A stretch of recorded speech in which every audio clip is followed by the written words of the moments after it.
So I have written or recorded a birthday review every year for the last 8 years. Today is going to be the 9th. Hello and welcome to Explore Your Enthusiasm with me, Tara Swiger. This is episode 160, and I have been recording or writing posts on my birthday every year. If you want to see all of those 8 past birthday posts and episodes and get this week's transcript, you can head to taraswiger.com/podcast160 because this is episode 160. It's taraswiger.com/podcast160 and you will get links to all of those posts. And in all of the posts, I do what I'm going to do today, which is I review the last year and the lessons I've learned. So in my review of the last year, what we're going to do is celebrate the things that went well. And then talk about the lessons that I've learned. And I kind of try to make sense of like the things that have happened in order to come to the lessons. Now, to do this like yearly review, I also look back on the last like month and then quarter and then year. And I use the monthly questions that you can find in my book, Map Your Business. I've been using them for the past 8 years. And when you go back through those posts, you'll recognize that I've been using them. Just this last January, I actually put them together in a book. So you can find that at taraswiger.com/map or on Amazon. And the name of the book is Map Your Business. And it has these questions every month for 12 months so that you answer the questions every month. Because here's the thing. We were just talking about this today in the Starship chat. It is one thing to set a goal and know where you want to go. And then it's really great and really helpful if you take that goal and you break it down into a plan of specific actions you're going to do to get there. But the map is not the territory. The map is what you would like to happen and how you think it will work out and what you think will happen in order for you to get to that goal. But then once you actually live in the territory and traverse that map, you're going to have to change the map because the map is going to be wrong. You are going to realize that what you thought would work doesn't work and what you didn't think would happen happens and a whole bunch of stuff. And the only way you actually learn that is if you stop and you take a minute and you notice and you review what just happened. So that's why I include it in Map Your Business. I include it in all of the classes and communities that I teach. If you hang out with me for longer than a month, you're going to have me ask you the questions to review your last month and your last year. And I do this personally in my life because like I don't want to just get older. I want to get like, this sounds cheesy, I want to get wiser. I want to figure out what happened and take some lessons from it, both the good and the bad. I want to figure out what was I not expecting and then what can I learn from that. Now, what I do with this is not only talk about the lessons, but I also talk about the celebrations because it is so easy to lose sight of the things that went well and you want to celebrate. But I have to tell you, it is hard to do. It is hard to like publicly say, hey guys, this is all the things that were awesome because it's just uncomfortable and it feels weird. And I think we are socialized not to talk about how great we are. So when we share our celebrations, it can feel like we're talking about how great we are when really all we're doing is acknowledging how far we've come, what we did, what we intended to do. I don't want to seem like I'm bragging or I'm fooling myself, but I need to practice what I preach and I need to model celebrating progress. I tell you all to celebrate as you go on, and the Map Your Business book, it asks you to celebrate. And if you're in the Starship, each week I ask the question, what's going well? And we do that because it's really easy to forget all the good stuff that's happened. And when you're down and when things aren't going well, it's very easy to say, it's always been like this. Everything's always been going bad and nothing's ever been good. And so when you celebrate, it actually embeds it more firmly in your head that things went well. When you take a minute and you actually acknowledge them, it's easier to remember in the future. Also, it builds your confidence so that you can do the next bigger thing. If you stop and recognize what you did, then when you're doing the next hard thing, you can look back and say, hey, I did that. I got through that. So we're going to start with celebrations, then we're going to move on to the lessons I've learned. So here are the things I should be celebrating this year. The big thing, and you guys know if you've been listening to the podcast for any amount of time, is I started dealing with my anxiety, panic, and depression head on after a lifetime of swooshing down my feelings and not wanting to deal with my emotions. This was not fun, and I actually really struggled to put this on the list because this is not something that was celebratory in the moment, but it was a very good I did it, and I'm very proud of myself for finally handling things, and not just once, and not with just a couple doctor's visits, but with continued research and learning, and when things come up, dealing with them. Not just being triggered by them and then thinking, oh, how awful everything is, but actually dealing with the emotions, dealing with the things that needed to be changed, or just the things I needed to get over, or whatever. I'm committed to dealing with them and not smooshing them down, which I'm sure my husband is listening to this and laughing because he has to remind me just about every week to deal with things and not smoosh them down. So I also got super committed this year to make sure that I'm doing all the things that actually make a day good and great. I'm going to be sharing those in a recent podcast episode because I've had a couple questions like, what do you mean? But in the recent podcast episode where I talked about dealing with anxiety 1 year later, I mentioned quite a few of the things there, but kind of what the next step is getting committed to doing them every day, being committed to making my day good every day, no matter how I feel. And there are some things that help me do that. The other thing I want to celebrate is despite taking more time away from my business than ever before, I took time away from my business, I took time away from the podcast, from product launching, from product creation, more than I ever have before. I took time off this year, not all of it fun. Despite doing all of that, I had my best year ever in my business. In 2016, it was the best year I'd ever had in my business, financially and sales-wise and customer happiness-wise, and all of the metrics that I use to measure. 2016 was an amazing year. Now, 2017 is actually on track to surpass it, and I've already taken a lot of time off and have more time off scheduled. So that one feels tricky to talk about, but that is what's happening.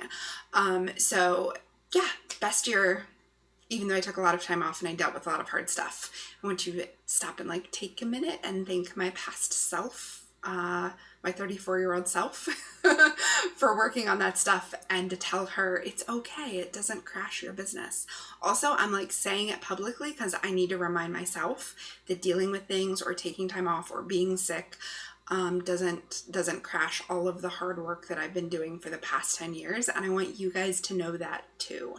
I really, really want you to know that after you work and build your business, if you have to step away, or if something crashes and explodes, or your e-commerce site is down, it doesn't mean that everything you've ever built falls away and doesn't stand for anything. It's there for you. Yeah, and it might be stronger and more resilient than you think it is. So the next thing I need to celebrate is that Jay and I made a lot of progress towards making his dream a reality. So as you guys know, we're buying the local comic book shop, and this year is the year we're making it happen.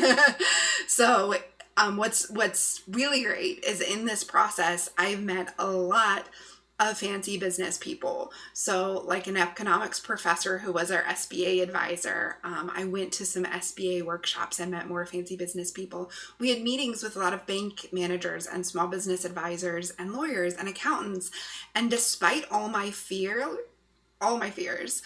they were impressed by my business. They approved of what's been happening in my business so far. This is massive because since I started Blonde Chicken Boutique in 2006, I pretty much have just expected that my business would be looked down on or seemed tiny or not a real business. And that's just been my expectation, and I just didn't care. And I actually am going to talk about this, working on not caring, but I didn't really need the approval of some bank manager to feel like what I was doing, since I was paying the bills for my family, I didn't need them to tell me that it was legitimate.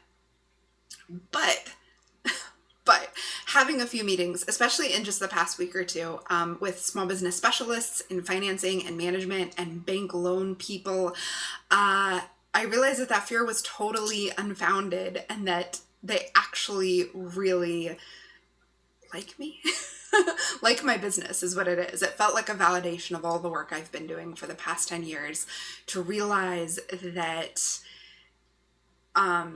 it's like legitimate. It's legitimate and it's profitable and it has good bookkeeping and it's all legal and yeah, I don't know why. I wouldn't have expected that this would have been a big deal, but it actually was a really, really big deal. And it just, we just had a meeting with a bank manager yesterday as I record this. And so it's still like really fresh in my mind. So I had to write it down and remember to celebrate that it happened because it's very, very easy to forget it. So also things to celebrate this year is to go back to this, Jay and I made a lot of progress on making his dream a reality. Like that in and of itself needs a giant celebration. This is something we've been talking about and thinking about and planning for over 2 years, and really like him finding the thing that he loves and wants to do has been, as it is for all of us, a lifelong struggle. And we've been married for, I think it's 13 years this year, this August. And so for all of our marriage, I've been encouraging him to find the thing he wants to do and that lights him up and that he is particularly good at. And so in finding that a couple years ago and now making it happen and making it his own, this is just massive. Hopefully he's not blushing as he listens to me say this. Now, the next thing I need to celebrate is that I got really obsessed. First of all, I discovered and then got obsessed with 2 new business models. That's having a retail shop and direct selling.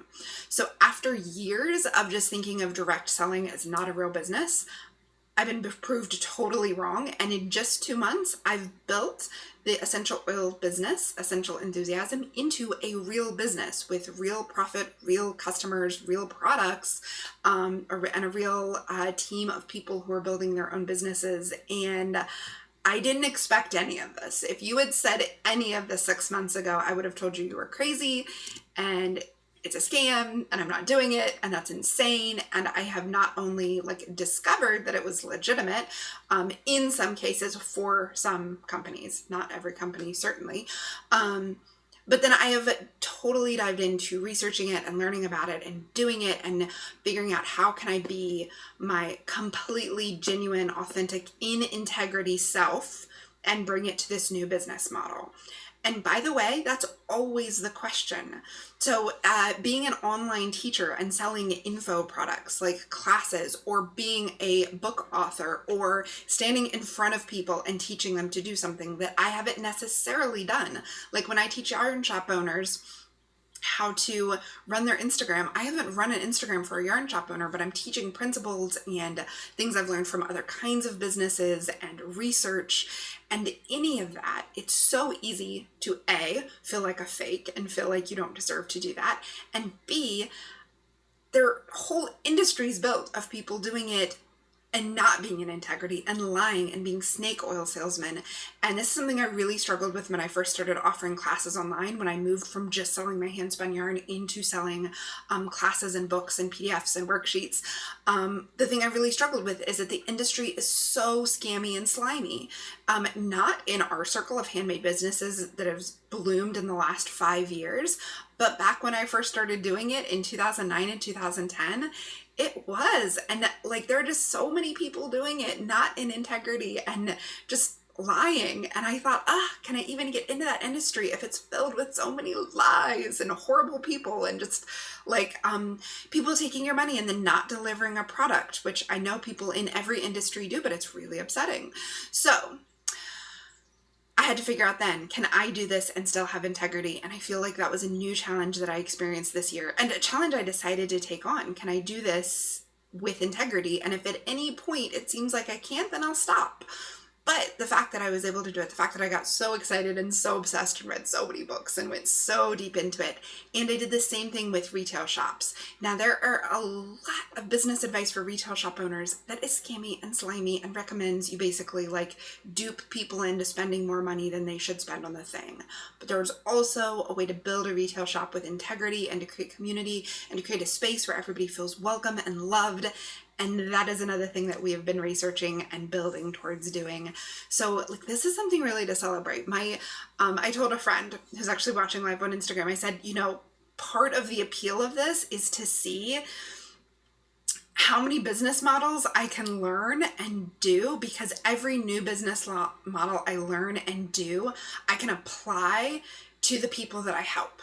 So like all of you listeners, the more business models I learn how to actually do and operate inside of, and how to do with integrity and full of love and smartly, profitably, and use social media to do it, the better help I can give everybody. So the more that will like influence all of our businesses. So that's been really fun. And that's been something I wanted to celebrate because it's been super fun this year. So if my goal here in my business and my life is to explore my enthusiasm, which is why I call the podcast that, because that has been my ongoing goal and real focus, started about 5 years ago, all the way up until I started this podcast, has been to explore my enthusiasm, or let my enthusiasm be my own business guide. If that is my goal, then I have gotten so much better at it this year. So my enthusiasm took me in totally new directions, and I have been having so much more fun in business than I had been having for a while, learning new business models, new industries, new technology and software. So it's not at all where I thought I would go. This would not be something that I thought I needed to do, but it aligned so much with my mission and with my enthusiasm that I'm learning it's okay to just go with it. And I actually think this is one of the lessons I mentioned several years ago, is that the more I let enthusiasm be my business guide, the better my life is and the better my business does. And not just in terms of profit, but that too, but also in terms of actually working with the kind of people I want to work with, having the results I want to have both in my own life and in their life. Following my enthusiasm, it's the best thing. And I was actually doing it more this year, and that's totally worth celebrating. And then the last thing that's worth celebrating is that I am catching myself more and more when I care about what other people think. And I'm just saying, stop it. Saying stop it to myself. So this year I did way more scary things than ever before.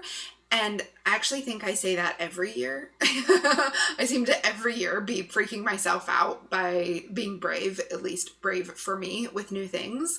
But this year I did way more scary things related to not caring what other people thought. And it's just huge for me. It's actually huge for my anxiety and depression too, because all of that is intertwined. Caring what people think and then judging yourself because of how you think they're judging you definitely doesn't lead to mental health. Let's put it that way. So those are the things I'm celebrating. So that brings us to the lessons I've been learning this year. So they are, of course, lessons that I've been learning my whole life, but they've just become really clear and kind of crystallized this year.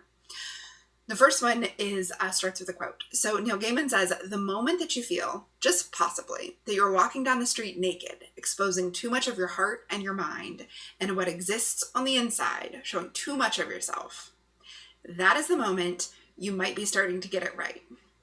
He was talking about in writing, but this is so true for everything I do in my business. So this is the year that I did a lot of vulnerable sharing and exposing my heart and mind in what is on the inside, and it made everything in my life better. So this is on the podcast, like I talked about, my anxiety and depression, my friend's suicide. I talked about using things that work for me, even though I thought you guys might think I'm off the deep end. I talk about mindset, fixed versus growth. I talked about reframing things, which is a cognitive behavioral therapy tool. I talked about things I wanted to talk about on the podcast, and things got better. More listeners, more people excited, more people sharing it with their friends because it made an impact. But I also did vulnerable sharing things in my life. I told my family, hey, I had a panic attack And actually, I've had a lot of them. And hey, I think I've been dealing with this for a long time. And oh my gosh, that was so hard. But it also made my life so much better. My relationships are so much stronger. I've been dealing with some childhood stuff, and my relationships are better for it. So it wasn't just talking about it on the podcast. It wasn't just doing the panel at Midwest Craft Con where we talked about depression, which was real hard and not fun, but I'm also just being more of myself, both online and in my real relationships. And this has basically solidified this lesson that the more, as Neil Gaiman says, the more you feel like you're exposing too much of your heart and your mind and your insides, that is the moment you might be starting to get it right. What I think he means by the it that you're getting right is this being a human thing and being a human in relationships. And what we do in this podcast is relationship. It is connection. And what I do in all areas of my business are relationships with people. And this that you're starting to get right is relationships and being a human and being real. And a lot of times it feels like you're walking down the street naked or all your insides are falling out. But we've been pretty real here before, talking about things that are hard in your business and feeling alone.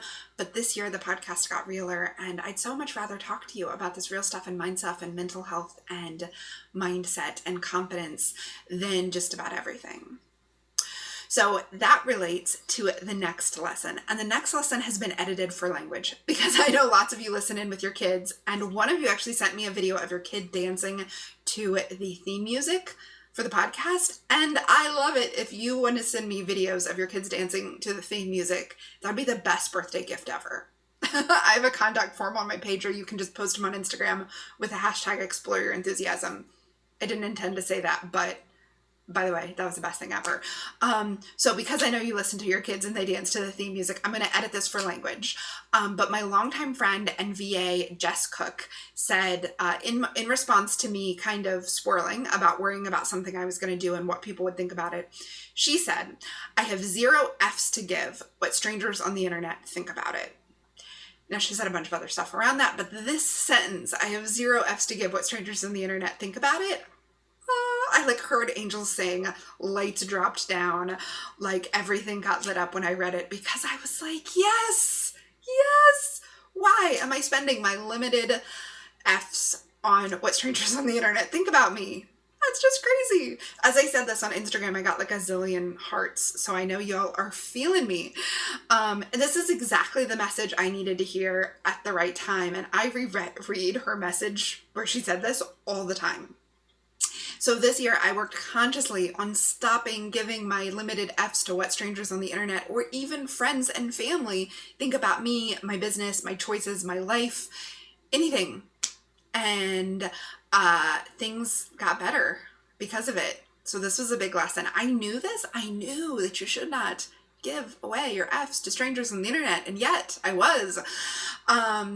So everything just got better. And I want to be honest about this whole process. So she said this to me actually pretty recently, I think maybe February or March, but I was learning this lesson in my own way. I just hadn't had such a great quote for it before that. So some of this learning not to care what people think about my lifestyle, my choices, my business, my marriage, all of that, part of it honestly was medically induced. So one of the anti-anxiety meds they gave me, one of the first ones they gave me last fall, it put me in an immediate and very deep depression where I couldn't even stand to turn the pages to read the books I was reading. And part of it was I totally, entirely stopped caring, which is why depression can be so scary and dangerous. But when I stopped taking the meds and I came out of it, which was almost immediately, the one good bit that stuck with me was that I realized that stopping caring about some things was totally okay. Like the world didn't fall down and stop turning because I stopped caring what other people thought about me. So in those 3 to 4 weeks where I didn't care about anything, one of the things I didn't care about is what my neighbors think when I walk the dogs in my PJs. And one of the things I didn't care about was what Instagram thinks when I eat too many donuts too many days in a row. So I'm still no expert in this. I am still working on it all of the time. But the fact that I had that physical and mental experience, like my my neurons learn to fire for a short time down the pathways of not caring what people think about my life, being able to have that experience made me realize this is what it feels like to not care, and it's okay. Now, I don't want to get it wrong. All of the other stuff that you don't care about when you're in a depression is what makes it dangerous and hard, and it ruins your life. Because you need to care about your loved one's feelings. Like, oh, did you have a bad day? And are you feeling all right? And you need to care enough to turn the pages in the books you're reading. You need to care enough to get out of bed. But you don't need to care about what other people are thinking about you getting out of bed or not. You wearing your PJs to walk the dog or not. And just having that, like, honestly, it felt like a chemical brain experience of letting go of what people thought about me was great. And it gave me the confidence that maybe the world won't stop turning if I stop caring what people think about how much I weigh, or what I talk about on the podcast, or what I sell in my business, or the prices of what I sell in my business. So realizing that the world's going to keep spinning and I could still do good work and still get excited about things and still follow my own enthusiasm, and that I don't have to spend any energy caring what people think, that's a total revelation. And it's awesome. And if like a little bit of me talking about it embeds the idea in your head that the things that you're caring about, let's back up. The people's opinions that you're caring about, people's opinions about your life, you can just stop. You can just like let go of thinking about what they're thinking about you. You can just like let go. And of course, some people will tell you, and then you can decide whether you want to act on it or not. So when it comes to my husband, if he has an opinion about a choice I'm making and it impacts his life, then we work together on that. That's not what I'm giving up caring about. I'm giving up caring about the things that don't need my attention, like what strangers on the internet think about my life choices, or what anybody thinks about any of the choices I'm making, and it doesn't impact them. So just knowing that was a total revelation. So that's one of the big lessons this year. I have a feeling I'm always going to be working on this. I wish I knew for sure that like I learned the lesson, I'm all good, but it definitely still comes up. And like I said in the celebrations, what I'm learning is to just say, stop it, Tara. Like, stop it. You're trying to understand what they're thinking about, and that's not helpful. By the way, this is also one of the cognitive biases that you learn to reframe in cognitive behavioral therapy, and that's mind reading. Like, assuming that you know what they're thinking about you is actually damaging to your sense of self and to your sense of happiness. So the more you can realize, I don't know what they're thinking about me, why am I trying to figure it out, and just let it go, happier you'll be. So all of this that I've talked about, these lessons about getting more vulnerable, feeling like you're walking down the street naked when you're doing your best work, and also not caring what strangers on the internet think, it comes down to this: mindset. The mindset you choose impacts your results. So this is why mindset stuff is so important when it actually comes to business, not just your happiness, not just your mental health, but your actual business results, because your mindset determines your ability to implement. Are you going to actually be able to do the things you know you should do? It comes back to, do you believe you could do those things? So when I say mindset, what I mean is when you are stuck in victim mode, like everything is happening to me, I don't have any control. Or when you are stuck in a fixed mindset, which is where you believe that your abilities are fixed and can never change or improve. When you're there, you don't actually do the work. And I have seen this so many times in Starship chats, in one-on-one conversations, in classes I've taught, when the person is like, Instagram is too hard to learn and I won't ever learn it. As long as their mindset is that, they won't actually learn it because they've already told themselves they can't. Part of my job as a teacher and a guide and an enthusiasm bringer is to help shift that so that you realize you can at least learn it. And then it's a matter of implementation. But if you believe that it's possible that you could get good at it, you'll do the work to get good at it. This is something that we talk about in the Biz Confidence Challenge, is that you gain confidence by doing things and then surviving the consequences and then doing more things. But you have to do something to kick that off. You have to take some action that kicks it off. And before you can take the action, you've got to have the mindset that it's worth doing, that it's actually going to turn into what you want it to turn into. So I've been reading, thinking, and teaching about mindset stuff for the past few years, but recently this hit home in like a really real way, which is why this lesson is in this year's roundup. And this is what the lesson is. When I totally open up to the possibility that I can do this, or I could learn how to do this, that this is possible, I get so much more done. And Jolie recently said this to me. I don't know if she said it in our recent podcast episode we did together about affirmations and mindset, or if we just were saying it back and forth in a private conversation. But one of the affirmations she uses is, if anything that's possible for other people is possible for me.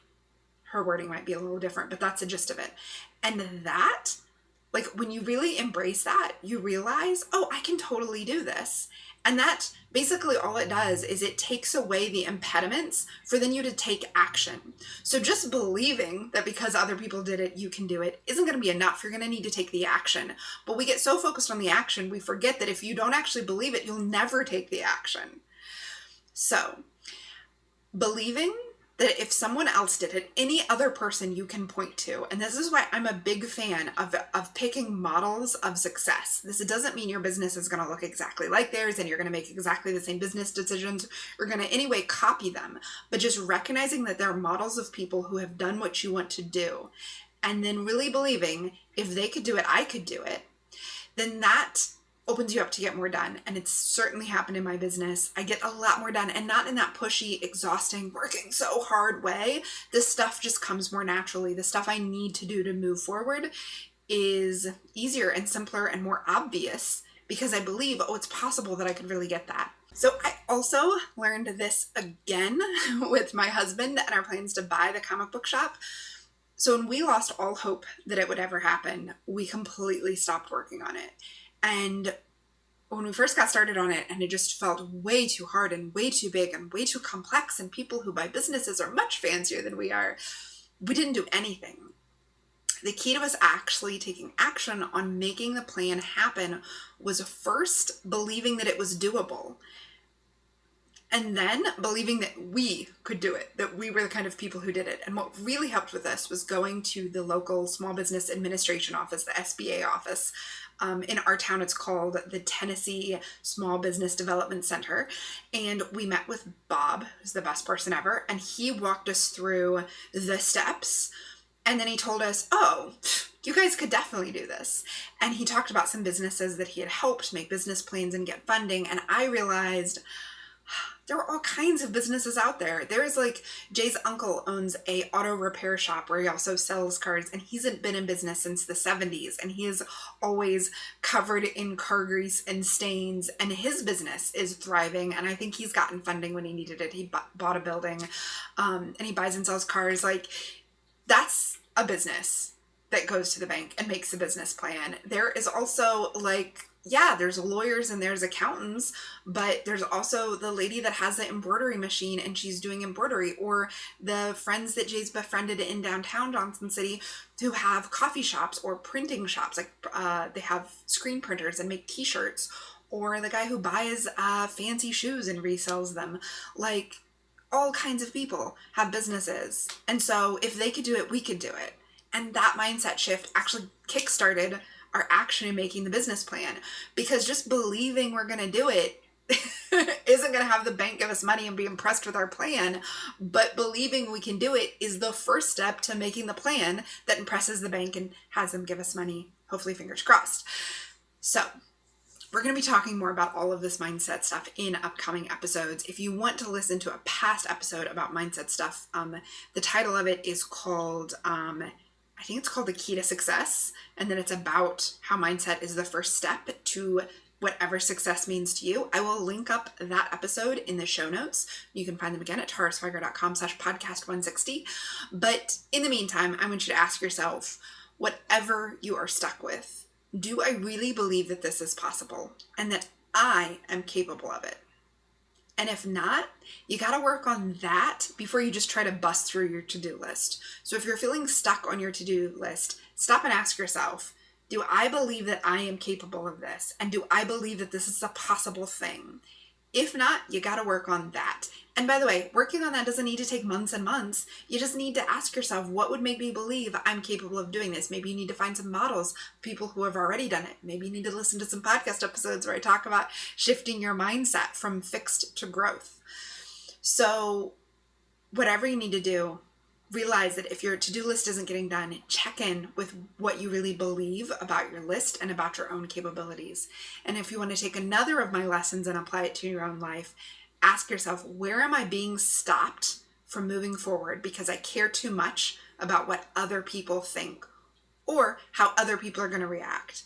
And remind yourself, this is a faulty cognitive bias. You have no idea how other people are going to react, and you have no idea what other people are thinking.